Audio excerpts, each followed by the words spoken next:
Hello students, welcome back. जैसा कि आप जानते हैं पिछली क्लास में हमने चैप्टर नंबर 1 वैदिक गणित है वो कंप्लीट कर दिया। उम्मीद यही है आप लोगों को बहुत अच्छी तरीके से समझ में आया होगा। आज हम एक बहुत ही महत्वपूर्ण चैप्टर है वो स्टार्ट करने वाले हैं, जो परीक्षा की दृष्टि से हमारे लिए बहुत ज़्यादा महत्वपूर्ण है। बात कर रहा हूँ मैं चैप्टर नंबर 17 की, अध्याय नंबर 17 केंद्रीय प्रवृत्ति की मापें। बहुत ही सिंपल और बहुत ही साधारण सा चैप्टर है और एग्जाम में यहाँ से एक प्रश्न आता है, 6 नंबर का आता है और निश्चित रूप से आता है। बिल्कुल आसान सा चैप्टर है अध्याय नंबर 17। काफी महत्वपूर्ण चैप्टर होने वाला है हमारे लिए। अध्याय 17 केंद्रीय प्रवृत्ति की मापें।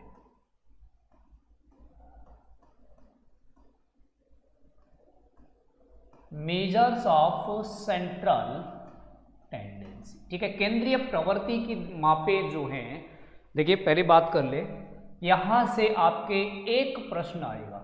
कितने प्रश्न आएंगे? एक, और 6 नंबर का आएगा। एक प्रश्न आएगा और 6 नंबर का आना है। 100% आना है। एक प्रश्न है 6 नंबर का। मीन, माध्य, माध्यिका या बहुलक कुछ भी आपसे पूछा जाता है, लेकिन आना जरूर है, फिक्स है कि यहां से हमारे 6 नंबर का एक प्रश्न आएगा। देखिए, केंद्रीय प्रवृत्ति की मापें हैं वो कई प्रकार की होती है। ठीक है, जैसे औसत है, परसेंटाइल है, क्वार्टाइल है।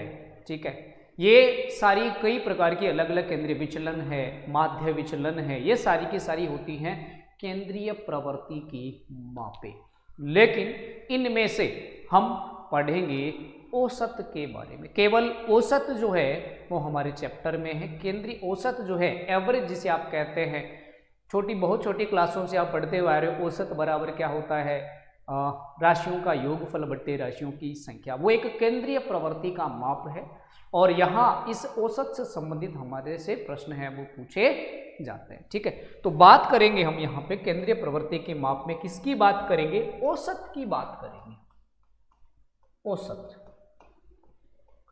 ठीक है, औसत का मतलब होता है एवरेज। क्या होता है? एवरेज। अब ये औसत क्या है?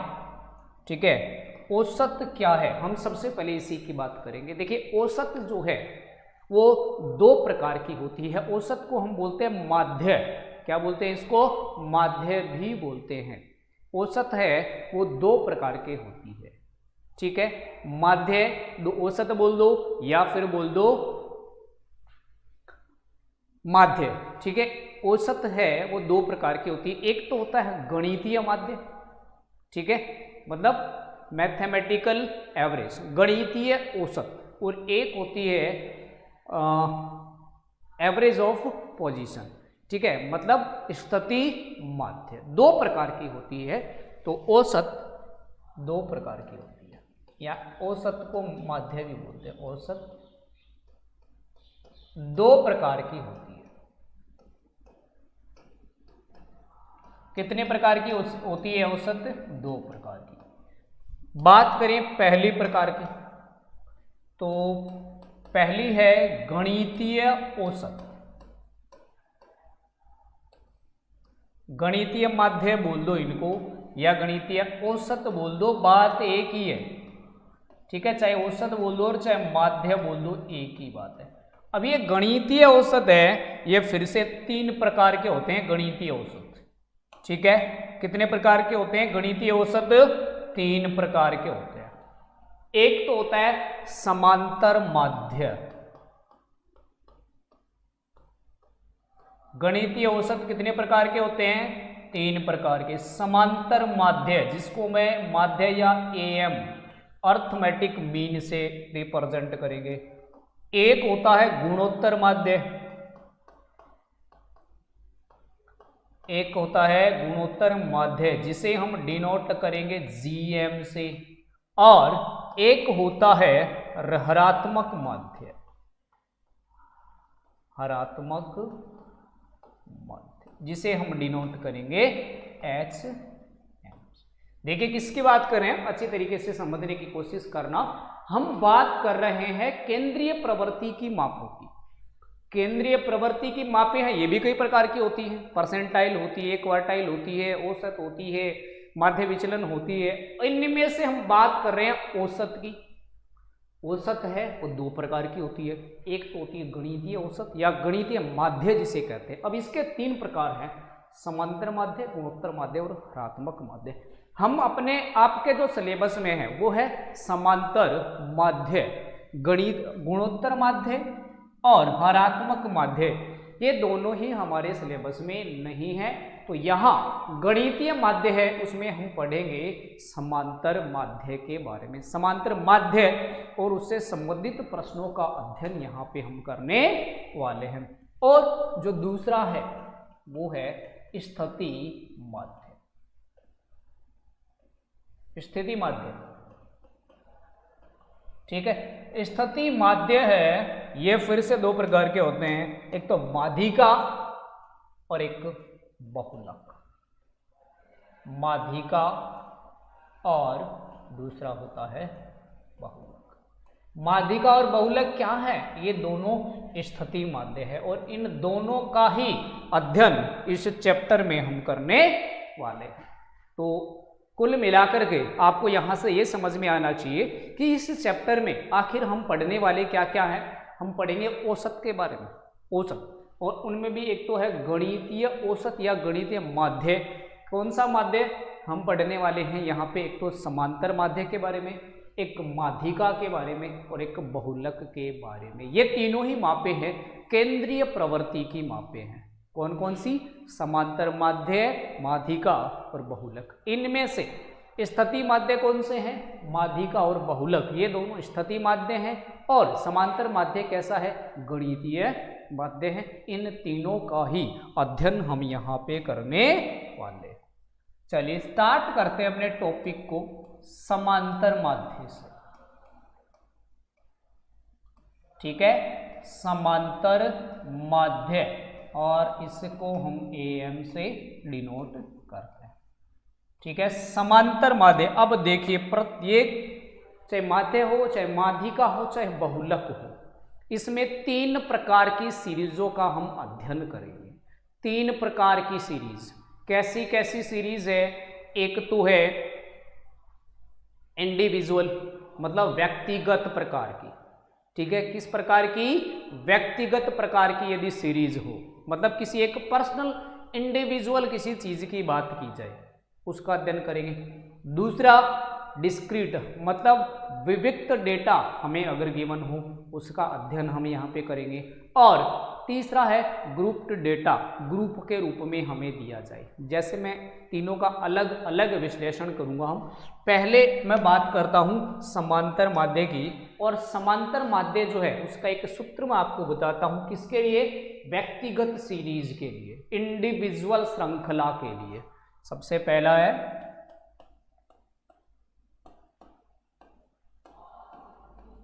व्यक्तिगत श्रृंखला। प्रश्नों के माध्यम से आपको समझ में आएगा। सबसे पहले हम बात करें, एक एक पॉइंट की बात करेंगे, उनके खोल के बात करेंगे इनको।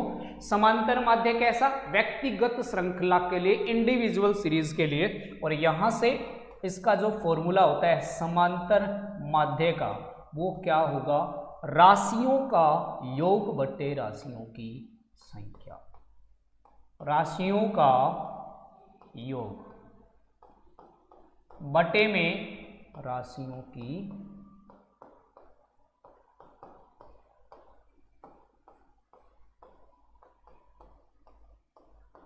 ये प्रश्न है, ये फॉर्मूला जो है, ये सूत्र है, वो आप लोगों को अच्छी तरीके से याद रखना है। किसका सूत्र है, समांतर माध्य का सूत्र है, ठीक है। फिर बता देता हूं, सबसे पहले हम पढ़ रहे हैं समांतर माध्य के बारे में। कोई आपसे पूछ सकता है समांतर माध्य किस प्रकार का केंद्रीय प्रवृत्ति का माप है, यह एक गणितीय माध्य है। माध्यिका और बहुलक कैसे हैं, ये स्थिति माध्य है, ठीक है। समांतर माध्य 3 प्रकार की श्रृंखलाओं में विभाजन करेंगे, व्यक्तिगत श्रृंखला में, डिस्क्रीट श्रृंखला में और ग्रुप वाली श्रृंखला में। बात कर रहे हैं सबसे पहले व्यक्तिगत श्रृंखला के लिए। व्यक्तिगत श्रृंखला के लिए समांतर माध्य का सूत्र होता है राशियों का योग बटे में राशियों की संख्या। राशियों का योग बटे में राशियों की संख्या। और यहां से स्टार्ट करते हैं, शुरुआत करते हैं एक प्रश्न के माध्यम से कि यहां किस प्रकार के हमें प्रश्न पूछे जाएंगे। जैसे मैं आपसे एक उदाहरण के द्वारा मैं इसको समझाने की कोशिश करूं। उदाहरण, पहला उदाहरण है कक्षा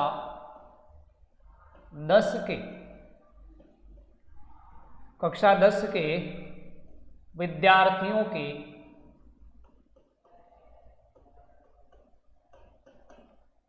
कक्षा 10 के विद्यार्थियों के गणित के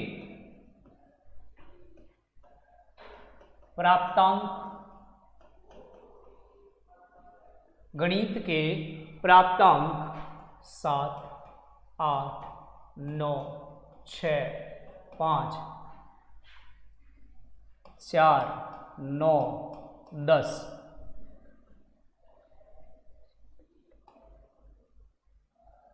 4 व 3 है। कितने हो गए? 1, 2, 3, 4, 5, 6, 7, 8, 9, 10। कक्षा 10 के विद्यार्थियों के गणित विषय के प्राप्तांक ये हैं। औसत प्राप्तांक ज्ञात कीजिए। कैसे प्राप्तांक ज्ञात कीजिए? औसत और कैसी सीरीज है औसत प्राप्तांक ज्ञात। देखिए यहां पे किसी इंडिविजुअल विषय की बात की जा रही है, किसी एक पर्टिकुलर किसी एक सब्जेक्ट की बात की जा रही है, गणित विषय की। गणित विषय में विद्यार्थियों के प्राप्तांक ये हैं और इनका हमें निकालना है, औसत ज्ञात करना है। देखिए आपको कुछ भी कहा जा सकता है, आपको ये भी कहा जा सकता है इनका समांतर माध्य ज्ञात कीजिए, आपको ये भी कहा जा सकता है इनका माध्य ज्ञात कीजिए, आपको ये भी कहा जा सकता है कि इनका औसत ज्ञात कीजिए। एक ही बात है, चाहे समांतर माध्य कहे, चाहे माध्य कहे या फिर औसत।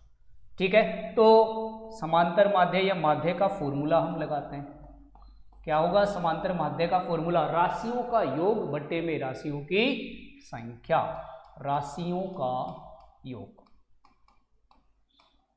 या डेटा भी लिखा हुआ मिल सकता है आपको। राशियों, आंकड़ों का योगफल बटे में आंकड़ों की संख्या। राशियों का योग बटे राशियों की संख्या। इंडिविजुअल प्रकार की सीरीज है। चलिए, अच्छा राशियां क्या है? राशियां हैं हमारे पास गणित विषय के प्राप्तांक, उन सबका योगफल, मतलब 7 + 8 + 9 + 6 + 5 + 4 + 9 + 10 + 4 + 3। ये हो गया राशियों का योगफल बटे में इनकी संख्या। देखिए संख्या कितनी है? 1, 2, 3, 4, 5, 6, 7, 8, 9, 10, मतलब 10 विद्यार्थियों के प्राप्तांक है।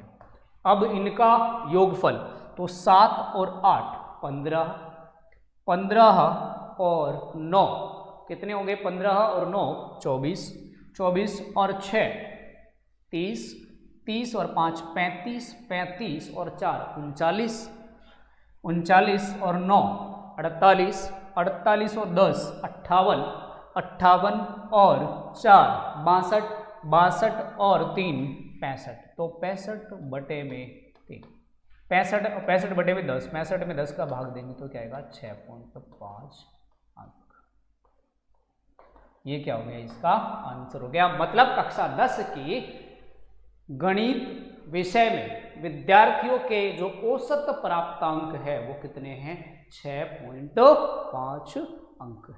ये है एक व्यक्तिगत सीरीज। और जब भी आपको इस तरीके से इंडिविजुअल सीरीज दी गई हो और समांतर माध्य हमें निकालना हो, हमेशा सूत्र लगाएंगे राशियों का योग बटे में राशियों की संख्या, और बड़ी ही आसानी से हम इसका मान ज्ञात कर लेंगे।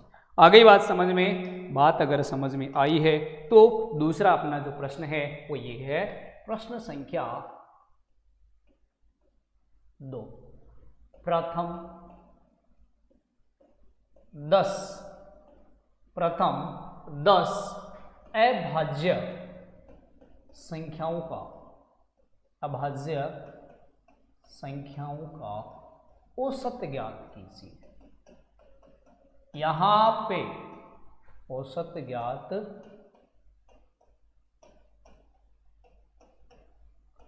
अब यहां पे कुछ स्टूडेंट्स के सामने, कुछ विद्यार्थियों के सामने एक बहुत बड़ी समस्या निकल करके आती है। क्या कि उनको अभाज्य संख्याओं के बारे में नहीं पता है कि आखिर ये अभाज्य संख्याएं होती कौन सी है। तो सबसे पहले तो अभाज्य संख्याओं के बारे में आपको ध्यान में होना चाहिए। अधिकतर विद्यार्थी अभाज्य संख्या, जैसे कि इसके नाम से पता चलता है कि अभाज्य संख्या मतलब जिसमें 2 का भाग नहीं जाता है, ये परिभाषा लेके चलते हैं, जो कि बिल्कुल गलत।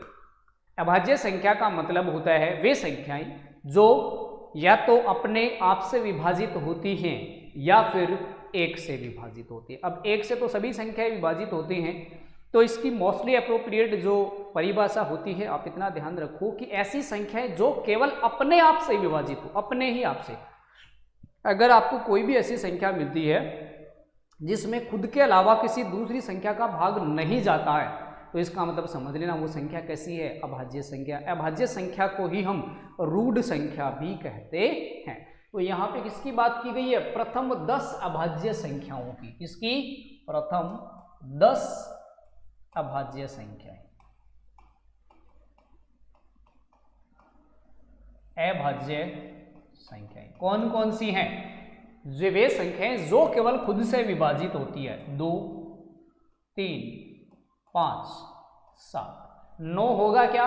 जी नहीं, अधिकतर विद्यार्थी 9 को भी एक अभाज्य संख्या समझते हैं, जबकि 9 है वो 3 से विभाजित होती है। तो 2, 3, 5, 7, 11, 13, 17, 19, 23 और 29। देखिए हो गई क्या 10? 1, 2, 3, 4, 5, 6, 7, 8, 9 और 10। ये सारी कैसी संख्याएं हैं? प्रथम 10 अभाज्य संख्याएं हैं। और हमें क्या ज्ञात करना है? इनका औसत ज्ञात करना है या फिर समांतर माध्य ज्ञात करना है। तो औसत बराबर राशियों का योगफल बटे राशियों की संख्या। तो राशियां आपके सामने हैं, राशियां आपके सामने हैं, तो इनका क्या करेंगे? इनका योगफल करेंगे। तो 2 + 3 + 5 + 7 + 11 + 13 17 + 19 + 23 + 29 बटे में कितनी संख्याएं हैं? ये 10 संख्याएं हैं, तो बटे में 10। ठीक है, अब इनका हम योगफल ज्ञात करते हैं। चलिए 2 और 3 5, 5 और 5 10। ठीक है, चलिए 7 और 13 कितने होते हैं? 20। तो 20 ये और 10 ये कितने हो गए? 30। 11 और 19 कितने होते हैं? 30। तो 30 और 30 कितने हो गए? 60। 60 हो गए। चलिए 60 के बाद में 23 और 17 कितने होंगे? 23 और 17 होंगे 40। तो 60 और 40 100 और 29 कितना हो गया? 129 बटे में 10। एक बिंदु के बाद में क्या लगा देंगे? दशमलव। क्या आंसर आया? 12.9। मतलब प्रथम 10 अभाज्य संख्याओं का औसत है वो क्या होगा? 12.9। प्रश्न ज्यादा महत्वपूर्ण नहीं है, लेकिन महत्वपूर्ण इसलिए है क्योंकि यहां से आपको अभाज्य संख्याओं का ज्ञान होता है। और बहुत से स्टूडेंट ऐसे मिल जाएंगे जिनको अभाज्य संख्याओं के बारे में नहीं पता है। तो ध्यान रखें, अधिकतर बच्चे 1 है उसको भी अभाज्य संख्या मानते हैं कि 1 भी एक ऐसी संख्या है जो केवल स्वयं से विभाजित है, लेकिन फिर भी वो अभाज्य नहीं है। कैसी है वो? 1 जो है वो ना तो भाज्य है और ना ही अभाज्य है। ठीक है, भाज्य संख्याएं हैं वो स्टार्ट होती है 4 से, भाज्य संख्याएं होती हैं 4, 6, 8, 9 और अभाज्य संख्याएं होती है 2 से स्टार्ट। समझ गए? तो इस प्रकार से भाज्य और अभाज्य संख्याओं का आप अंतर समझे, और एक इंडिविजुअल सीरीज होगी। इस प्रकार से बहुत ही आसानी से हम इसका आंसर है वो निकाल सकते हैं, राशियों का योगफल बटे में राशियों की संख्या। चलिए आगे चलें, देखते हैं तीसरा एक उदाहरण है वो हम देखते हैं क्या। लगातार 8 लगातार विषम संख्याओं का औसत, 8 लगातार विषम संख्याओं का औसत, 8 लगातार विषम संख्याओं का औसत 16 है।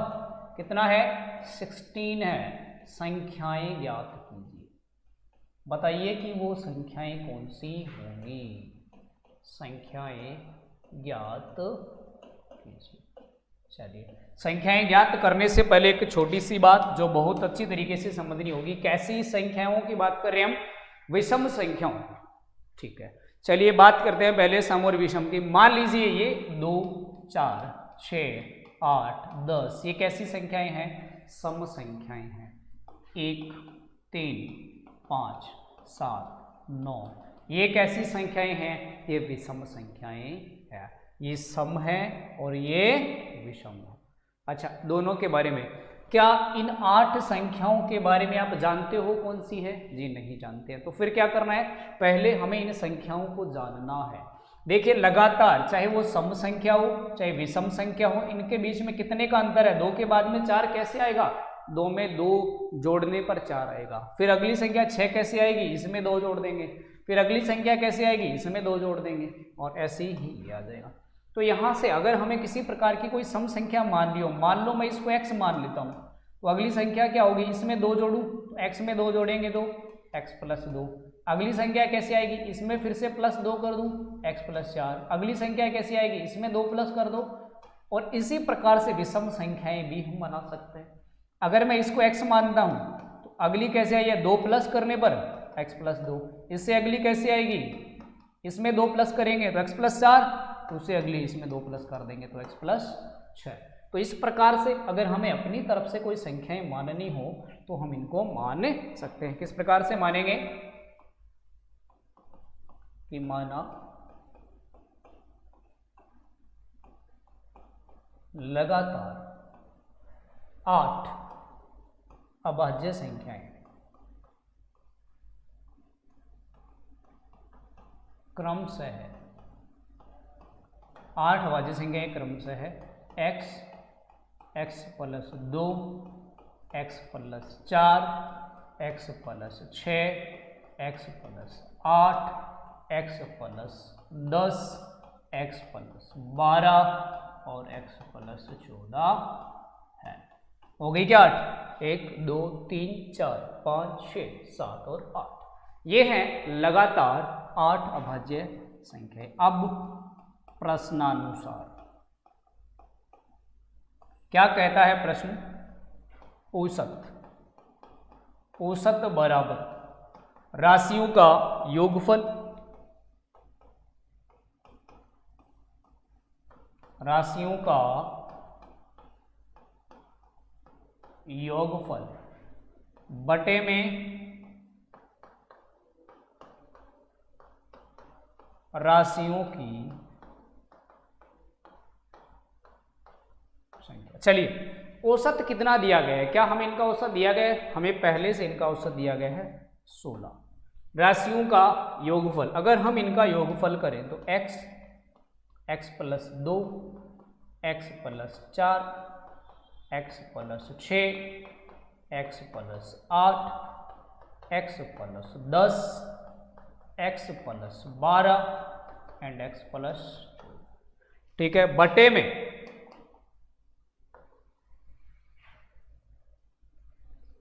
में कितनी संख्याएं हैं? 8। तो 16 बराबर इनका योगफल करें तो x 8 बार आया है तो 8x प्लस 2 और 4 6, 6 और 6 12, 12 और 8 20, 20 और 10 30 और 12 42, 42 और 14 56। सो 8x प्लस 56 बटे में 8। अब एक काम करें, इसको जब हम सोल्व करेंगे तो 8 से दोनों डिवाइड हो रही है, दोनों को मैं अलग अलग डिवाइड कर देता हूँ। 8x को भी 8 से डिवाइड कर दिया और 56 को भी 8 से डिवाइड कर दिया। तो यहाँ से हमें मिलेगा 16 बराबर x प्लस 56 बटे 8 7, तो यहाँ से x बराबर कितना आ गया 16 माइनस 7, दैट इम्प्लाइज x बराबर 9। ये x का मान आ गया, x बराबर क्या आ गया 9। हमें क्या निकालना है, ये प्रथम 8 विषम संख्याएं अतः दी गई संख्याएं हैं, अतः दी गई संख्याएं। अच्छा, x का मान 9 है तो पहली संख्या 9, उससे अगली 2 2 प्लस करते जाएंगे हम। 9 + 2 11, 11 + 2 13, 15, 17, 19, फिर 21 और 23। कितनी हो गई, 1 2 3 4 5 6 7 8। ये क्या हो गया, इसका आंसर हो गया। बिल्कुल इजीली, बहुत ही आसानी से हम इस प्रश्न को कर सकते हैं। एग्जाम में हमें इस प्रकार के प्रश्न है वो कभी नहीं पूछे जाते हैं, लेकिन फिर भी ये बेसिक चीज़ें हैं, इनका नॉलेज होना, इनका ज्ञान होना हमारे लिए बहुत जरूरी है। चलते हैं अगले उदाहरण की तरफ। हम व्यक्तिगत इंडिविजुअल सीरीज में चौथा प्रश्न कर रहे हैं। अभी देखिए क्या है चौथा प्रश्न। यदि अंकों 3 4 8 5 x 3 2 1 का समांतर माध्य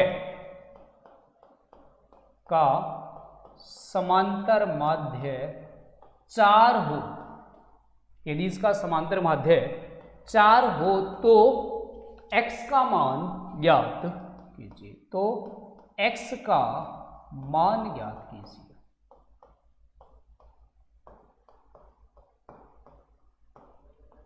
ठीक है, चलिए किस तरीके से देखिए इस प्रश्न का हम हल करेंगे। क्या दिया गया है हमें, समांतर माध्य दिया गया है। तो प्रश्नानुसार समांतर माध्य क्या होता है, राशियों का योगफल। ध्यान रखना, प्रत्येक फॉर्मूले के लिए आपका आधा अंक निर्धारित होता है, इसलिए फॉर्मूला सूत्र जरूर लिखें। राशियों का योग बटे में राशियों की संख्या। चलिए, क्या समांतर माध्य आपको पहले से दिया गया है? जी बिल्कुल, आपसे कहा गया है कि इनका समांतर माध्य कितना है, 4 है, बट्टे में। अच्छा, संख्याएं क्या क्या है, 3 4 8 और 5। तो 3 + 4 + 8 + 5 + x प्लस कितना हो गया, 3 4 8 5 x, 3 2 1, 3 + 2 + 1 राशियों का योगफल बटे में राशियों की संख्या। कितनी राशियां हैं, 1 2 3 4 5 6 7 8। चलिए इसको पहले थोड़ा सा हम सोल्व कर लेते हैं। 3 और 4 7 और 8 15, 5 20, 20 और 6 26। x तो जुड़ेगा नहीं, तो ये हो जाएगा x + 26 बटे में 8। देखिए पिछले प्रश्न में जब हमने एक ऐसा प्रश्न किया था, ये दोनों ही संख्याएं 8 से विभाजित थी, इसलिए हमने भाग दे दिया, परंतु यहाँ पर अंश है उसमें 8 का भाग नहीं जाएगा, इसलिए हमें यहाँ पे वज्र गुणा करना पड़ेगा, क्रॉस मल्टीप्लाई इसको इससे।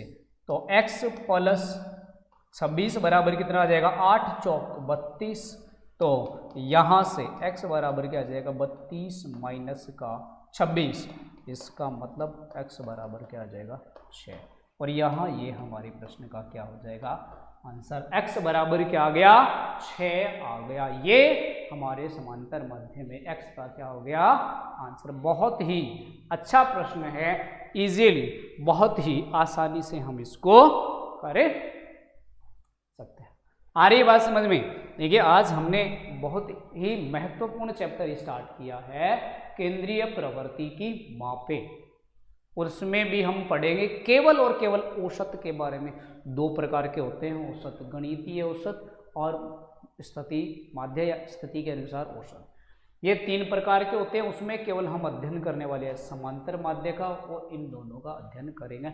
स्टार्ट किया हमने समांतर माध्य का, प्रत्येक माध्य है उसमें हम 3, चाहे वो माध्यिका हो, चाहे बहुलक हो, चाहे समांतर माध्य हो, 3 तरीके से इनका अध्ययन करेंगे, व्यक्तिगत सीरीज, डिस्क्रीट विविक्त सीरीज का और ग्रुपिंग सीरीज का। ठीक है, तो आज हमने समांतर माध्य के व्यक्तिगत जो श्रृंखला है उसके लिए कुछ प्रश्न देखे हैं, और इनके लिए बहुत ही सिंपल सा और साधारण सा एक प्रश्न है, सूत्र है, समांतर माध्य बराबर राशियों का योगफल बट्टे में राशियों की संख्या। इसके अनुसार हम प्रश्नों का करेंगे। कुछ उदाहरण हमने देखे, बाकी बचे प्रश्न कल देखेंगे। तब तक के लिए thank you, bye bye and take care.